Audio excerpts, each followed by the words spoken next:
죽여. 차라리 지금 여기서 날 죽여. 당신이 그럴 깡이나 있어? 피냄새라곤 맡아본 적도 없는 인연이 감히 나를 심판해? 민두식의 목소리는 악에 받쳐 찢어질 듯 거실을 울렸지만 뒷걸음질 치는 그의 다리는 사시나무 떨듯 후들거리고 있었습니다. 호화로운 샹들리의 조명 아래 백설이는 마치 지옥에서 걸어 나온 사자처럼 서늘한 눈빛으로 민두식을 내려다보고 있었습니다. 그녀의 손에 들린 골프채 드라이버 끝이 민두식의 미간을 정확히 겨누고 있었기 때문입니다. 백설이의 입가에 맺힌 것은 미소였으나 그것은 인간의 온기가 완전히 배제된 차라리 칼날에 가까운 서늘함이었습니다. 백설이가 천천히 입을 열었습니다. 피냄새를 맡아본 적이 없다고. 아니, 나는 지난 4년 동안 매일 밤 내 딸 미소가 흘린 피냄새 속에서 살았어. 그리고 오늘 밤 내 남자가 흘린 피냄새까지 더해졌지. 민두식, 당신이 내 손에 피를 묻히게 만든 거야. 민두식은 등 뒤의 장식장에 부딪혀 더 이상 물러설 곳이 없음을 깨달았습니다. 눈앞의 백설이는 그가 알던 돈 몇 푼에 휘둘리던 루시아가 아니었습니다. 그녀는 모든 것을 태워버릴 준비가 된 진짜 백설이었습니다. 시간은 불과 몇 시간 전 병원 응급실의 아비규환으로 거슬러 올라갑니다. 응급실의 자동문이 열림과 동시에 비릿한 혈향이 백설이의 코끝을 찔렀습니다. 바퀴가 바닥을 긁는 소음과 의료진의 다급한 외침 속에서 백설이는 이동식 침대 위에 누워있는 문태경을 발견했습니다. 문태경의 흰 셔츠는 이미 붉은색으로 형체를 알아볼 수 없을 만큼 젖어 있었고 산소호흡기 안쪽에는 옅은 김이 서렸다 사라지기를 힘겹게 반복하고 있었습니다. 백설이는 문태경의 차가운 손을 부여잡고 달리며 오열조차 하지 못했습니다. 그저 숨이 턱끝까지 차오르는 고통 속에서 문태경의 이름을 속으로 삼키고 또 삼킬 뿐이었습니다. 바이탈 떨어집니다. 서둘러. 의사의 다급한 외침이 백설이의 귓가를 때렸습니다.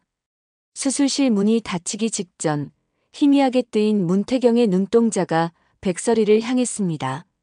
그 눈빛은 고통 속에서도 백설이를 안심시키려는 듯 애처롭게 흔들리고 있었습니다.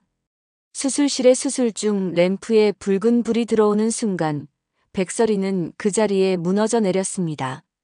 차가운 병원복도 바닥의 냉기조차 느껴지지 않을 만큼 그녀의 온몸은 분노와 공포로 뜨겁게 달아올랐습니다.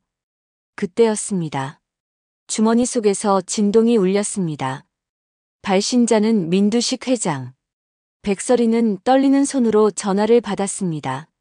수화기 너머로 들려오는 민두식의 목소리는 너무나 평온해서 당장이라도 구역질이 날 것 같았습니다. 어이 루시아. 당신 지금 어디야? 그 뻔뻔한 목소리를 듣는 순간 백설이의 눈에서 흐르던 눈물이 순식간에 말라버렸습니다. 슬픔이 증발한 자리에 남은 것은 오로지 칠흑 같은 살이었습니다. 백설이는 입술을 깨물어 피를 내며 짐승 같은 울음을 목구멍 안으로 억눌렀습니다. 그리고 결심했습니다. 오늘 밤 이 길고 긴 악연의 고리를 끊어내겠노라고 말입니다. 다시 현재 민두식의 저택 거실. 백설이는 골프채를 쥔 손에 힘을 주며 민두식에게 한 발짝 더 다가갔습니다. 민두식은 공포에 질려 헛웃음을 흘리며 주위를 두리번거렸습니다. 이봐 루시아. 우리 말로 하자고. 오해가 있어. 태경이 일은 나와 상관없는 사고였어. 김선재 그놈이 독단적으로 벌인. 닥쳐. 백설이의 짧은 일갈이 민두식의 변명을 잘랐습니다. 백설이는 품 안에서 녹음기를 꺼내 재생 버튼을 눌렀습니다. 정적 속에서 민두식의 목소리가 흘러나왔습니다. 오늘 밤 문태경 처리해. 쥐도 새도 모르게 묻어버려. 그놈 부모한테 했던 것처럼 깔끔하게 말이야. 민두식의 얼굴이 흑빛으로 변했습니다. 자신의 목소리가 명백한 살인 교사의 증거가 되어 공기를 가르고 있었습니다. 백설이는 녹음기를 끄고 싸늘하게 웃었습니다. 들었지?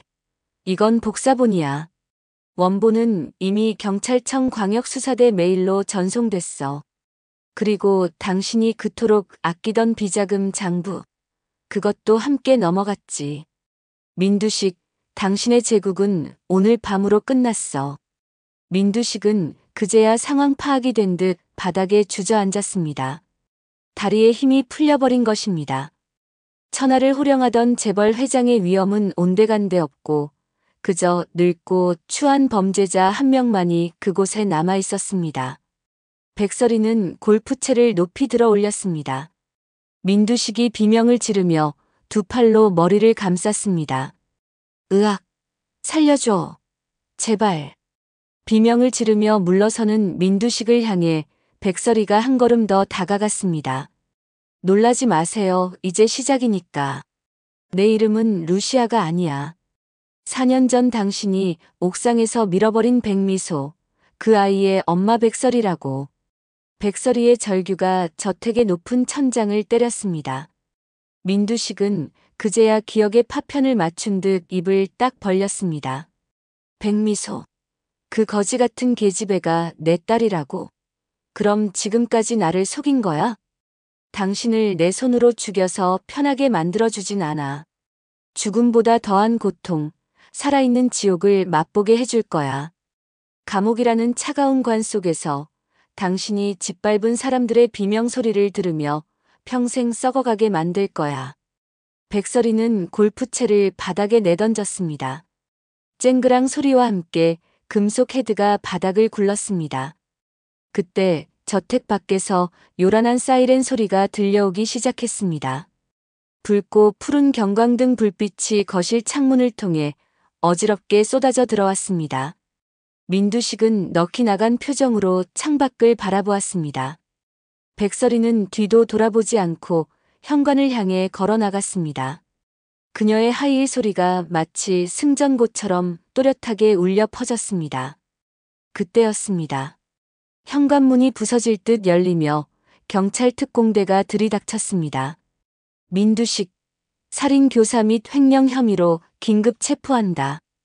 경찰들의 고함 소리와 함께 수갑이 민두식의 손목을 낚아챘습니다. 바닥에 엎어진 채 제압당하면서도 민두식은 고개를 쳐들고 백설이를 노려보았습니다. 내년 가만 안 둬. 내 변호사들과 내 딸 경채가 가만히 있을 줄 알아? 내가 나가면 넌 죽은 목숨이야.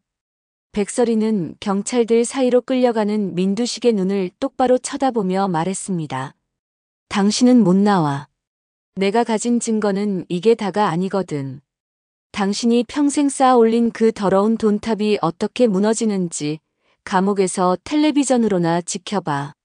민두식이 끌려나가고 저택에는 다시 정적이 찾아왔습니다. 하지만 백설이는 주저앉아 울지 않았습니다. 아직 끝나지 않았기 때문입니다. 그녀는 핸드폰을 들어 병원에 있는 모태주에게 전화를 걸었습니다. 태경 씨는요? 의식 돌아왔습니까? 수화기 너머로 다급하지만 안도감이 섞인 목소리가 들려왔습니다. 방금 눈 뜨셨습니다. 찾으시는 첫 마디가 루시아였어요. 백설이는 그제야 참고 있던 숨을 토해냈습니다. 살았다. 태경 씨가 살았다. 하지만 그녀에게는 아직 확인해야 할, 아니 파괴해야 할 마지막 악연이 남아 있었습니다.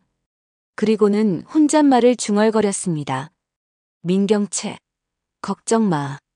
그 여자에게도 곧 지옥을 선물해 줄 테니까.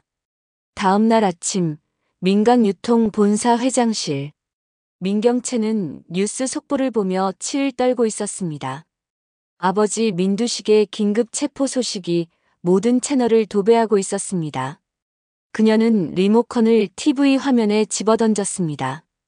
액정이 깨지며 지지직거리는 소리를 냈지만 민경채의 분노는 가라앉지 않았습니다. 루시아, 감히 우리 아버지를. 그때 회장실 문이 거칠게 열리며 백설이가 들어왔습니다. 그녀의 뒤로는 변호인단과 경호원들이 줄지어 따르고 있었습니다. 민경채는 자리에서 벌떡 일어났습니다. 여기가 어디라고 들어와? 당장 내 눈앞에서 꺼져. 보안 요원 뭐해? 이 여자 안 끌어내고. 하지만 보안 요원들은 고개를 숙인 채 움직이지 않았습니다. 백설이는 여유롭게 회장석 맞은편 소파에 앉으며 다리를 꼬았습니다. 소용없어, 민경채 사장. 아니, 이제 전 사장이라고 불러야 하나? 이 사회가 방금 긴급 소집되었고 당신의 해임안이 상정됐거든. 최대 주주로서 내가 그 안건에 찬성표를 던질 예정이고. 민경채의 눈이 휘둥그레졌습니다. 최대 주주. 내가 무슨 돈으로. 백설이는 서류 봉투 하나를 테이블 위에 던졌습니다. 민두식 회장이 차명으로 관리하던 주식들, 그리고 당신 남편 김선재가 횡령해서 빼돌리려던 지분까지. 법적인 절차를 거쳐 모두 내 대리인에게 양도됐어. 지금 이 회사의 주인은 나야. 민경채는 믿을 수 없다는 듯 서류를 낚아채 읽어내려갔습니다. 손이 부들부들 떨리고 있었습니다. 하지만 백설이가 준비한 진짜 폭탄은 따로 있었습니다. 백설이는 천천히 몸을 일으켜 민경채의 코앞까지 다가갔습니다. 그리고 낮고 서늘한 목소리로 속삭였습니다. 그리고 더 중요한 게 있어.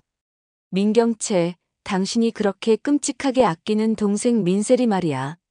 민경채가 도끼 어린 눈으로 백설이를 노려보았습니다. 내 딸 이름 입에 올리지 마. 너 같은 천한 여자가 부를 이름이 아니야. 백설이는 씁쓸한 듯 그러나 잔인한 미소를 지으며 또 다른 서류 한 장을 꺼냈습니다. 유전자 검사 결과지였습니다. 천한 여자. 그래, 내가 그렇게 무시하던 그 천한 여자인 내가 바로 백설이고 내가 낳은 딸이 바로 민셀이야. 그리고 내가 낳은 진짜 딸은. 백설이의 목소리가 잠시 떨렸습니다. 4년 전의 악몽이 떠올랐기 때문입니다. 하지만 그녀는 이내 냉정을 되찾고 말을 이었습니다. 내가 낳은 진짜 딸은 4년 전 이 회사 옥상에서 내가 방관하고 무시해서 죽게 만든 아이. 백미소라고. 순간 민경채의 세상이 멈췄습니다. 귀에서 B-하는 이명이 들려왔습니다. 그녀는 멍하니 백설이의 입술을 바라보았습니다. 무슨 소리야? 거짓말하지 마. 닥쳐. 닥치라고. 민경채가 발악하며 백설이의 멱살을 잡으려 했지만 백설이는 가볍게 그녀의 손을 뿌리쳤습니다. 여기 증거가 있잖아. 20년 전 산부인과에서 아이가 바뀌었어. 공 실장이 내 아이를 훔쳐다가 내 딸로 둔갑시킨 거야. 그리고 너는 내 핏줄인 미소가 학교 폭력에 시달릴 때 가해자인 세리 편을 들며 미소를 벼랑 끝으로 몰아넣었지. 내 손으로 내 딸을 죽인 거야, 민경채. 민경채는 뒷걸음질 치다 책상에 부딪혀 주저앉았습니다. 머릿속에서 과거의 기억들이 파편처럼 스쳐 지나갔습니다. 낡은 옷을 입고 찾아와 눈물로 호소하던 백미소의 얼굴. 그 아이를 차갑게 외면하며 돈 봉투를 던지던 자신의 모습. 거지 같은 게 어디서 감이라며 미소에게 막말을 퍼붓던 기억들. 그 모든 순간이 칼날이 되어 민경채의 심장을 난도질했습니다. 아, 아니야. 그럴 리 없어. 미소가, 그 아이가 내 딸일 리 없어. 민경채는 머리를 쥐어뜯으며 비명을 질렀습니다. 짐승의 울부짖음 같은 처절한 소리가 회장실을 가득 채웠습니다. 백설이는 그 모습을 내려다보며 눈물을 삼켰습니다. 이것이 복수였지만 동시에 자신의 상처를 다시 후벼 파는 고통이기도 했습니다. 그때 열린 문틈으로 누군가 비틀거리며 들어왔습니다. 민셀이었습니다. 그녀는 새하얗게 질린 얼굴로 바닥에 떨어진 유전자 검사지를 주워들었습니다. 엄마, 이게 다 무슨 소리야? 루시아 엄마가 내 진짜 엄마고 죽은 미소가 언니 딸이라고? 그리고 언니는 내가 지금까지 딸인 줄 알고 있었던 거야? 민세리의 목소리는 공포로 떨리고 있었습니다. 민경채는 기어가듯 세리에게 다가갔지만 세리는 뒷걸음질 치며 그녀를 피했습니다. 오지 마. 다 거짓말이지. 말해봐, 언니. 아니라고 해. 민경채는 아무 말도 할 수 없었습니다. 부정할 수 없는 진실이 그녀의 목을 조르고 있었기 때문입니다. 세리는 유전자 검사지를 구겨 바닥에 던지고 밖으로 뛰쳐나갔습니다. 세리야. 민경채가 뒤늦게 쫓아나갔지만 이미 엘리베이터 문은 닫히고 있었습니다. 백설이는 깊은 한숨을 내쉬며 창밖을 바라보았습니다. 복수는 성공했지만 마음 한구석이 뻥 뚫린 듯 공허했습니다. 30분 후 민강 유통 옥상. 거센 바람이 불어와 민세리의 머리카락을 헝클어뜨렸습니다. 난간 끝에 선 민세리는 멍하니 아래를 내려다보고 있었습니다. 4년 전 백미소가 섰던 바로 그 자리였습니다. 그녀는 평생을 금수저로 살았습니다. 자신이 가진 모든 것이 당연하다고 생각했습니다. 가난한 아이들을 무시하고 짓밟는 것에 아무런 죄책감도 느끼지 않았습니다. 그런데 자신이 백설이의 진짜 친딸이라니. 자신의 모든 존재가 부정당하는 기분이었습니다. 여기서 뛰어내리면 다시 태어날 수 있을까? 민세리가 난간 위로 한 발을 올리는 순간 옥상 문이 벌컥 열렸습니다. 민경채와 백설이가 동시에 뛰어들어왔습니다. 세리야, 안 돼. 민세리, 멈춰. 두 어머니의 외침이 동시에 울렸습니다. 민세리는 고개를 돌려 두 여자를 바라보았습니다. 눈물로 얼룩진 그녀의 얼굴에는 깊은 절망이 서려 있었습니다. 오지 마요. 둘 다 꼴도 보기 싫어. 민경채가 무릎을 꿇으며 애원했습니다. 세리야, 언니가 잘못했어. 제발 내려와. 응, 내가 누구 딸이든 상관없어. 넌 내 딸이야. 내가 20년 동안 가슴으로 키운 내 딸이라고. 민세리가 쓰게 웃었습니다. 가슴으로 키워? 그래서 진짜 딸은 죽게 내버려뒀어? 언니가 그랬잖아. 핏줄이 천한 것들은 어쩔 수 없다고. 근데 내가 그 천한 핏줄이라며. 그럼 나도 죽어야지. 민세리의 말은 비수가 되어 민경채의 가슴에 박혔습니다. 민경채는 오열하며 바닥을 쳤습니다. 아니야, 내가 미쳤었어. 내가 죄인이야. 그러니 넌 제발. 그때 백설이가 천천히 민세리를 향해 걸어갔습니다. 그녀의 눈빛은 차분했지만 그 안에는 깊은 슬픔과 단호함이 공존하고 있었습니다. 뛰어내리고 싶으면 뛰어내려. 근데 민세리, 내가 죽는다고 해서 내가 저지른 죄가 사라지진 않아. 미소한테 한 짓, 죽음으로 도망친다고 용서받을 수 있을 것 같아? 민세리가 백설이를 노려보았습니다. 당신이 뭘 알아? 나도 피해자야. 당신 딸로 태어났으면 왜 나를 지키지 못했어? 왜 바뀌게 놔뒀냐고. 백설이가 멈춰 섰습니다. 그녀의 눈에서 뜨거운 눈물이 흘러내렸습니다. 그래, 미안하다. 널 지키지 못해서, 널 괴물로 키워지게 해서, 그게 다 내 죄야. 하지만 세리야, 미소는 죽는 순간까지도 살고 싶어 했어. 억울하다고 살려달라고 소리쳤어. 그런데 너는 살 수 있는데도 죽음을 택하겠다고. 그건 미소에 대한 모독이야. 백설이는 손을 내밀었습니다. 내려와. 내려와서 살아. 살아서 죗값을 치러. 내가 누린 모든 것들이 미소의 것이었다면 이제라도 미소 목까지 부끄럽지 않게 살아. 그게 내가 할 수 있는 유일한 사죄야. 민세리의 눈동자가 흔들렸습니다. 살아서 죗값을 치르라는 말. 그것은 죽음보다 더 무거운 형벌처럼 들렸지만 동시에 유일한 구원처럼 느껴졌습니다. 바람이 잦아들고 민세리의 흐느낌 소리만이 옥상에 남았습니다. 민세리는 천천히 난간에서 발을 떼었습니다. 그리고 바닥에 주저앉아 엉엉 울기 시작했습니다. 민경채가 달려가 세리를 끌어안았고 백설이는 그 모습을 보며 하염없이 눈물을 흘렸습니다. 딸을 죽인 여자와 딸로 키워진 여자, 그리고 딸을 잃은 여자. 세 여자의 운명이 옥상 위에서 비로소 제자리를 찾아가고 있었습니다. 6개월 후 법원 앞. 수많은 취재진이 몰려 있었습니다. 죄수복을 입은 민두식과 김선재가 호송차에서 내렸습니다. 민두식은 무기징역을, 김선재는 징역 20년을 선고받았습니다. 민두식은 여전히 억울하다는 듯 고래고래 소리를 질렀지만 그를 바라보는 대중의 시선은 싸늘하기만 했습니다. 이건 모략이야. 백설의 그년이 꾸민 짓이라고. 그의 외침은 닫히는 철문 뒤로 사라졌습니다. 군중 속에서 그 모습을 지켜보던 백설이의 곁에는 휠체어에 앉은 문태경이 있었습니다. 아직 다리가 불편했지만 그의 표정은 그 어느 때보다 밝았습니다. 문태경이 백설이의 손을 따뜻하게 잡았습니다. 이제 정말 끝났네요, 설이 씨. 백설이가 고개를 끄덕이며 문태경을 바라보았습니다. 아니요, 이제 시작이에요. 태경 씨와 함께할 진짜 내 인생이. 한편 구석진 곳에서 민경채와 민세리가 그 모습을 지켜보고 있었습니다. 민경채는 모든 재산을 사회에 환원하고 지방의 작은 봉사단체에서 일하며 속죄의 삶을 살고 있었습니다.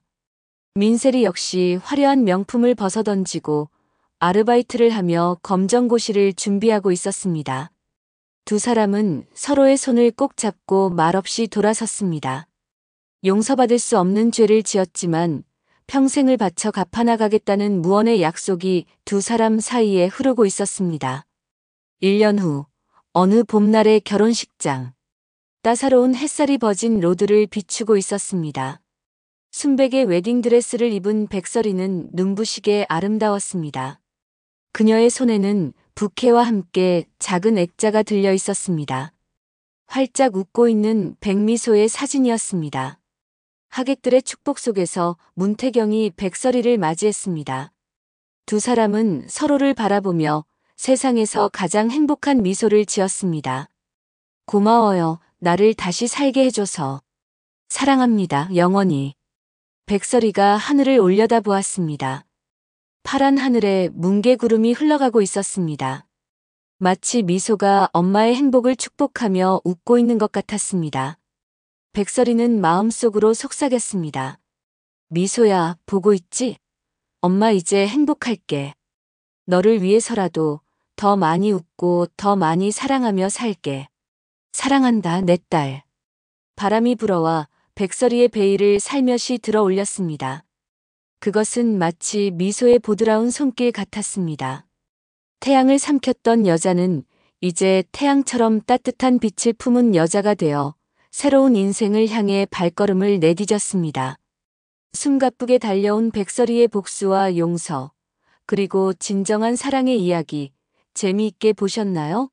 막장 요소 속에 숨겨진 진정한 가족의 의미와 권선징악의 메시지가 여러분의 마음에 닿았기를 바랍니다. 구독과 좋아요는 사랑입니다. 영상 제작에 큰 힘이 됩니다. 감사합니다.